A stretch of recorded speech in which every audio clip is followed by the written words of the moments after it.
How's it going, everybody?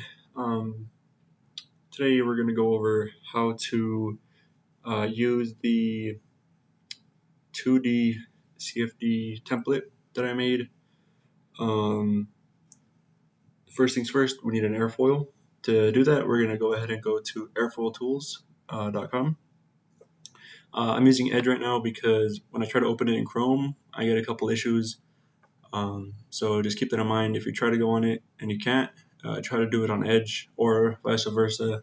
I'm not sure why the issue happens, but for me, it just works only on Edge. So when you go to the website, it should look something like this. The way that we can look for airfoils is right here under airfoil search. And then at this point, if you're recommended a specific airfoil by your aero lead or by somebody you met at comp or one you saw online, you'll just put it in here. Here are like some of the past ones that I've looked up. But for all intents and purposes, we're going to try to find a new one. And to do that, we're going to come down here to sort, and we're going to sort by max CL over CD. And then we are operating in the 300, about the 300,000 Reynolds number range. So we're going to go ahead and select this 200,000 number and then click search. Once we're there, we can, look around, look at the different airfoil shapes. You want to make sure that you choose one that actually looks manufacturable, not like one of these crazy like bent ones or crazy skinny ones. Like you cannot make this kind of thing. So let's just say, I don't know, page 4. Let's go with this guy here.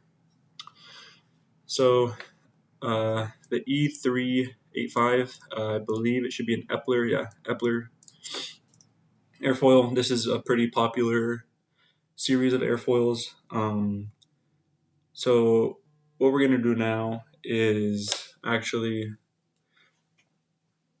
come down here and we're going to go send it to the airfoil plotter, which is right here. Once you're here, when we're running these sims, we want to have about a 10-inch cord length. For some reason, whenever I import into STAR-CCM, there is not like a direct correlation from the millimeter to the inch. I found that doing 395 mil is equal to 10 inches. I don't know why, but it's how it works. And then we also want to go ahead and reverse it and then hit plot. As you can see now, grid line is bigger, airflow bigger, and then it's reversed. So beforehand, it was in that lift configuration, and now we've rotated it to be in the downforce configuration. Once we do that, we want to save it as a CSV file by clicking here, CSV file of coordinates. Once we do that, we're going to go ahead and open it.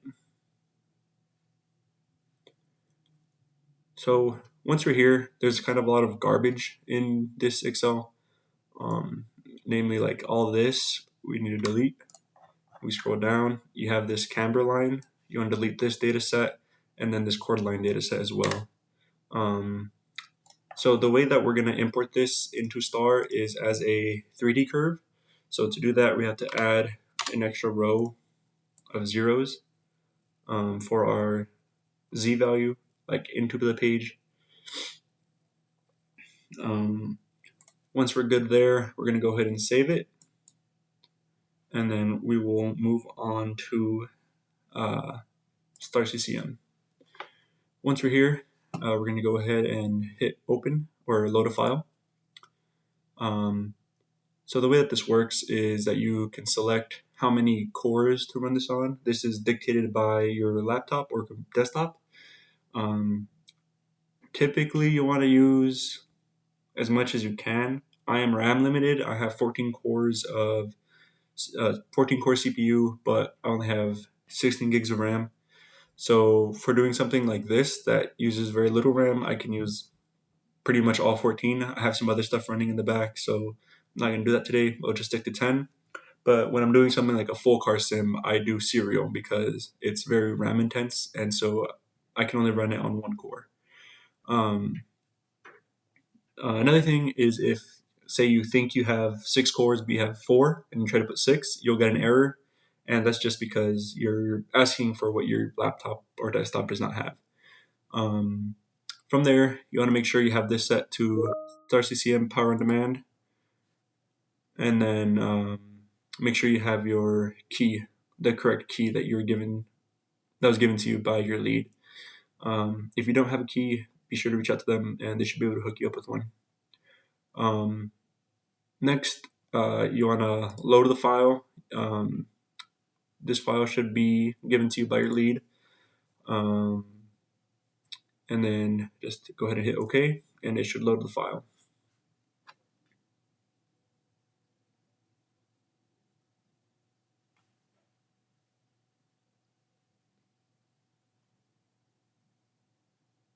Great.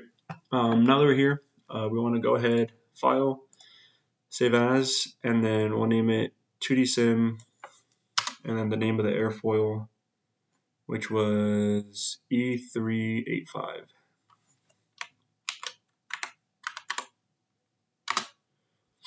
That way you don't overwrite the template file. If you do, no big deal. You just have to go and re-download it. But for the sake of saving that little extra time, we'll just go ahead and resave it now. To upload the airfoil geometry, you want to go here into your geometry tab, 3D CAD models, and then on this 3D CAD model 1, you want to right-click, edit. So here we already have the domain set up. That's this purple triangle or rectangle that you see here. And so now what we're going to do is import our airfoil contour. To do that, we're going to right-click, import 3D curves, and then we're just going to find the airfoil, which should be this one here. So just click open. We're going to import it as a polyline and close the curve. What this does is if the origin is not the same as like the ending point in that list of coordinates, there's going to be like a gap or a hole, and then this just makes sure to close that up. Click OK, and now we have our airfoil. To make sure that it's that 10 inches, we can go here to our measure tool, zoom in, grab a point, come over to the trailing edge, select trailing edge, and we're at about 10.026 inches. So fairly close enough, and for all intents and purposes, good enough. Next thing we're going to do is select our 3D sketch, right click, and we're going to go to extrude. A lot of settings here. The only one that matters, or I guess I could kind of just walk through them. So for body type, you can choose solid or sheet. Same thing as like in SolidWorks when you're working with surfaces or solids. One is filled out, one is a sheet body, so infinitesimally thin, however you say that. We're going to keep it as a solid. And then the only other thing that matters is this body interaction. We want to make sure to leave it as none. If you leave it as merged, it's going to merge with the domain and you won't be able to move it independently. Once we're there, we're going to go ahead and hit OK. And so now we have this 3D geometry. So the way I'm moving right now is just scrolling in and out. To rotate around a part, it's hold left click and rotate. This is the perspective view, parallel view. We can change it to projection mode perspective, and then you can get like all up on it.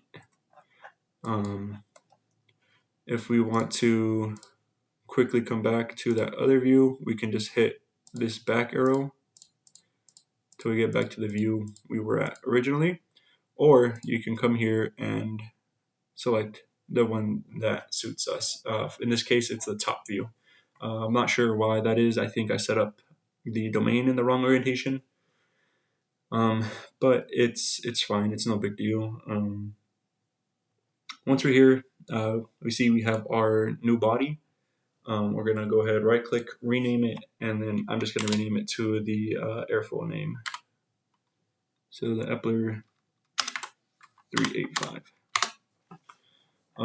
So the cool thing about this sim actually is that it has a moving floor so that we can accurately simulate ground effect.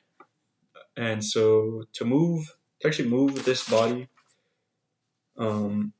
we can do both like translation, so moving it up, down, left to right, and rotation. So first thing we'll do is translate it so that we're in ground effect. So for ground effect, typically, or for this year, we're going to do 1 inch, 2 inch, and 3 inch right heights. And then sweep angles of attack from -3 up to 6 in increments of 3 degrees. So we're going to go transform, translate. And if we come in here, then we can bring this down. And the yellow is a preview. So what we're going to do here is bring it down to where it's just about touching the floor with its lowest portion. Right about there is good. We're going to go ahead and hit OK. And so now we essentially have our baseline 0. So now if we come here and do translate again, if we come here and we say up 1 inch, it'll go up 1 inch. If we come here and say up 2 inches, 2 inches, so on and so forth. Instead of having to come back in here and like change it, I guess, more manually than you would otherwise have to, we can do this thing with this little question mark here, expose design parameter. And if you click it, expose parameter, and we'll just rename that to ride height. We can change it much easier, and I'll show you that in just a second, how much easier it is to change. So that's how you change ride height. To change the angle of attack, we'll go rotate. It's basing its rotation off of like the true origin. We don't really want that. We want it to go based off of the leading edge of the airfoil. So we can move this manually, and we just want this center dot here to be lined up with the leading edge of our airfoil. So we'll bring it right around there. So that is rotating at 90 degrees. Let's just say we want 3 degrees. So this is 2 inch ride height at 3 degree angle of attack. Once again, we're going to expose this parameter, rename it to angle of attack, hit OK, OK, and now those things are saved. Cool thing here is that the design parameters are saved under angle of attack and ride height, and then you can come here and change them. This is slightly harder. The best way I will show you shortly. Let's see, I have a list making sure I show everything off.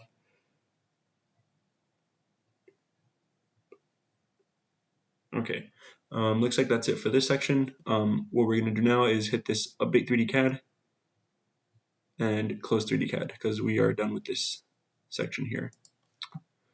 So now that we're here, we have all these drop downs, right?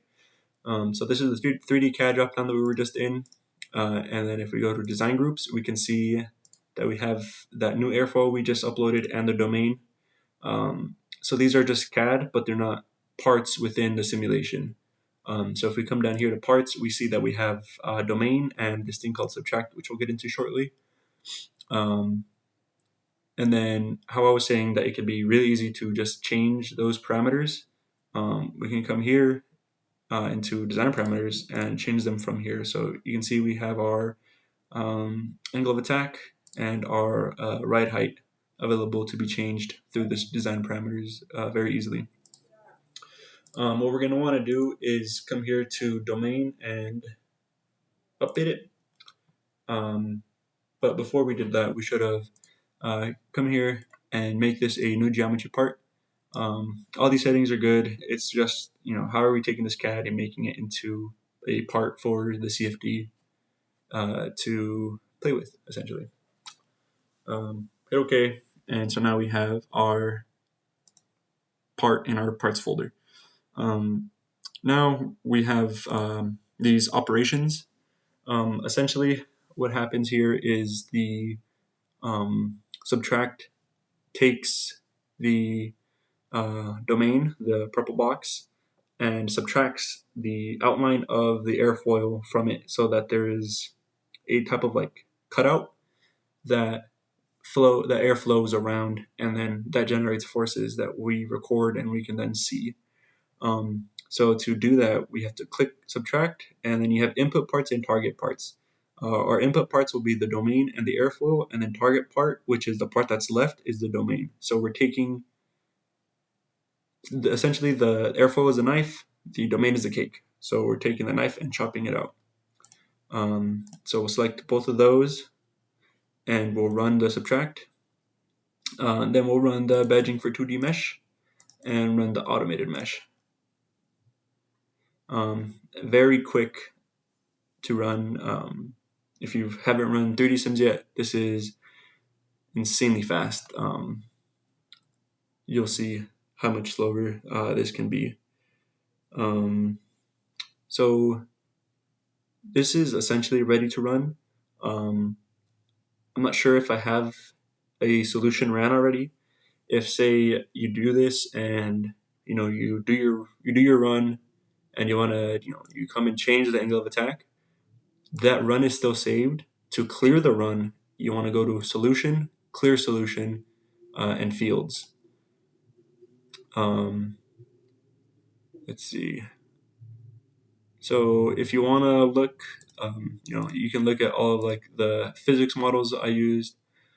All of this stuff is automatically propagated to the region. Let's see.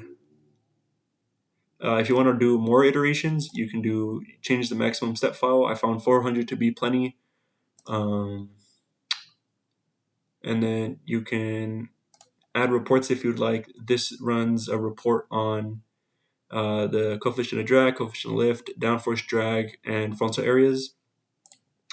And let's see here. So from the reports, we make monitors. So this continuously monitors the output as the iterations are being ran through. And so we can plot that in the plots as for CLCD, individual CL, individual CD, downforce and drag, just downforce, just drag, and then this pressure maps over airfoil, which is a really neat tool. And then very importantly, the residuals. So before I move on, I'll go ahead and run it. I like to first initialize, and you see initialize solution finished. Once you do that, well, what initializing does is essentially get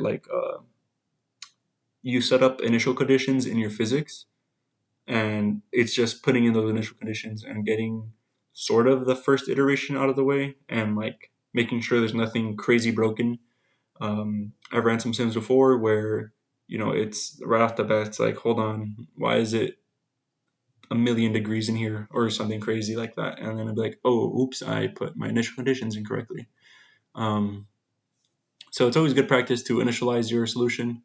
Now we're going to go ahead and run it, and you can see just how fast this thing runs. So there you go. Hundreds of iterations in seconds. You see that after around 250 iterations, it's kind of just steady state. which is exactly what we're looking for. So what this is actually showing is convergence. This uses RANS, R-A-N-S, Reynolds Average Navier-Stokes, which is I don't know how many partial differential equation that basically it's a guess and check, and you have too many variables, too many unknowns and knowns. So you're basically guessing on all of your inputs and seeing how close you get to zero. So essentially what you want to see is all of these lines, you can see like the residual, you want them to be as low as possible. So you can see here that the worst one is 4 times 10 to the negative 6. I say worst because it's the highest up. And so this is like how convergence is measured. So the closer to zero, the more numerically accurate. Think of it like you have an equation that equals itself. So you want them to be equal. But you're just running and guessing and checking. This took 250 times to get a good answer. So in terms of convergence, 10 to the negative 4 is, it's okay. 10 to the negative 5 is good, but 10 to the negative 6 is great. And so all of these residuals here are 10 to the negative 6 or better. And so what these are actually measuring, you see how these all have different colors, and they correspond to the table up here. The continuity, this blue one here, this is measuring mass conservation, so just making sure mass in is mass out, and conservation of mass is obeyed and everything is good. If this one is going wonky, bad things are going on. Physics is being I can't think of the word. Physics is not physicking. Momentum, the X and Y momentum here, the red and yellow. It's just conservation of momentum again, so more physics. SDR is specific dissipation rate, which is just how energy is being transferred through the airfoils. TKE is turbulent kinetic energy, which is energy per unit mass contained in turbulent velocity, or essentially just how much energy is there. It's just a metric of how much energy is here and how is it being transferred around and being moved. If none of that made sense, it is very confusing, and it's pretty high level stuff. But it's nothing that you can't learn. It's honestly a Google, a book, a ChatGPT away from you being all knowing. But moving on, once we have this ran, it's good to look at the C on CD plots, so we can see the uncertainty at first. So it jumps up and then it gradually comes down and then it finds its steady state. Same thing here, kind of bounces around a little bit and then it finds its steady state answer. That's just from it solving itself here and figuring out what's going on, what it's going to do. And yeah, so we can just hover near the end and we can see that number doesn't change. The CL of 1.64 and CD of 0.365. We just want those three figures, and then we'll add those to the Excel that I'll show here at the end. We can look, just CL, just CD. If we look at downforce and drag, these aren't necessarily real values because it is assuming infinitely, I forget if it's infinitely long or infinitely thin span. So it's just, it's fake essentially.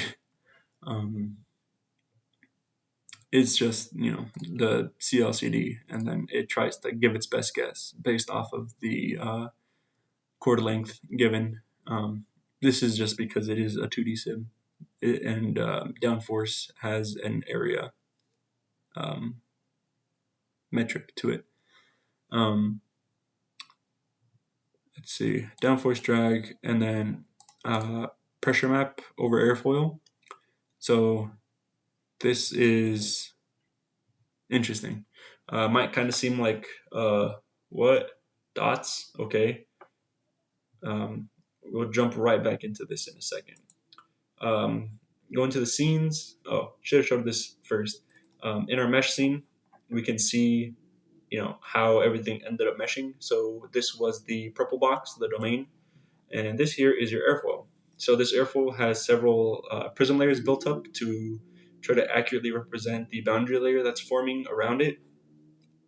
That's what all these layers are for, and then it has a very gradual growth rate, so that that's like where that dissipation comes in, so that we can see, what's the flow doing as it gets closer and getting further from the airfoil. And then our target is the airfoil, and so this is just good for computation time and computation power, so that you don't have cells this big all the way out here where you might not need it, and so you don't have cells this big down here where you do need a fine mesh.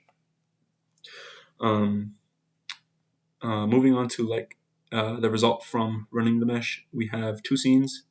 We have pressure, which I forgot to change. This here is a little pixelated and kind of gross. If we drop down here, go to pressure map and contour, and we do, I believe, smooth filled. Yes. It just smooths it out, makes it nicer to look at. So this is pressure, obviously. So red being high pressure, dark blue being low pressure. So right here we have lowest pressure, and right here we have the highest pressure. Essentially, what this pressure map over airfoil is the exact same thing. So here you have zero pressure, high pressure, and the lowest pressure experienced, based off of the pressure coefficient.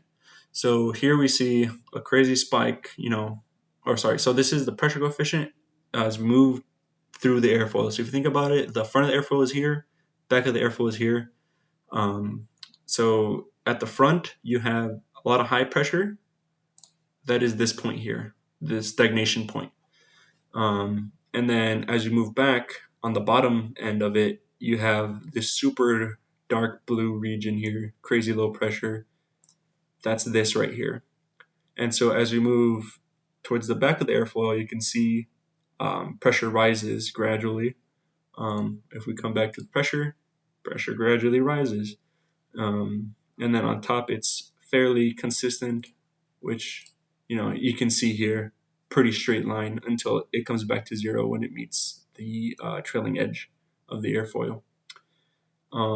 If we come here to velocity, zoom out, and come back in down here, we can actually see the boundary layer, which is this slow air here, and then how it has that gradient back to free stream, or here, gradient from the boundary layer into this super high speed flow. And then we see here that there is no boundary layer formed due to the no slip condition that we have on our floor. So this is just making sure that the floor isn't forming its own boundary layer, because if it were to do that, then it would be like if when you drove your car, the road moved with you. So this is all pretty good.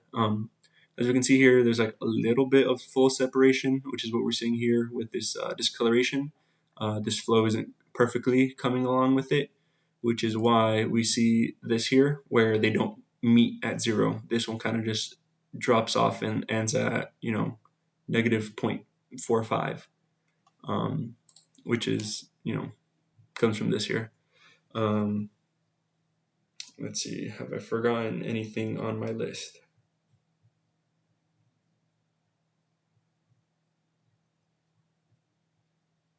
Okay, I don't think so. I think I've covered everything. Last thing I'm going to show you guys is how we're going to add all of this to Excel. There's going to be an Excel that looks something like this, probably nicer. And so we're going to enter the name of the airfoil, and then these are all of the different parameters that we're going to test at. So in this case, we ran a 2-inch ride height at a 3 degree angle of attack. But before I forget, let me also name it. So this is the E385. And then we're going to go ahead and input our lift and drag numbers. And so to do that, we'll just come here, come to the end here, CL of 1.64. Oops, and a CD of 0.368.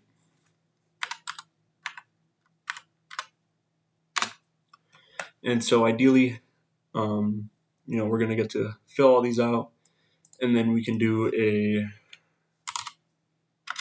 lift to drag ratio, and then we can do this over this, over this. We got a lift to drag ratio, and then we can make some plots of, or we can just find out where are we making our peak and how sensitive this airfoil is. And the goal with that is to find the ideal airfoil for our use case.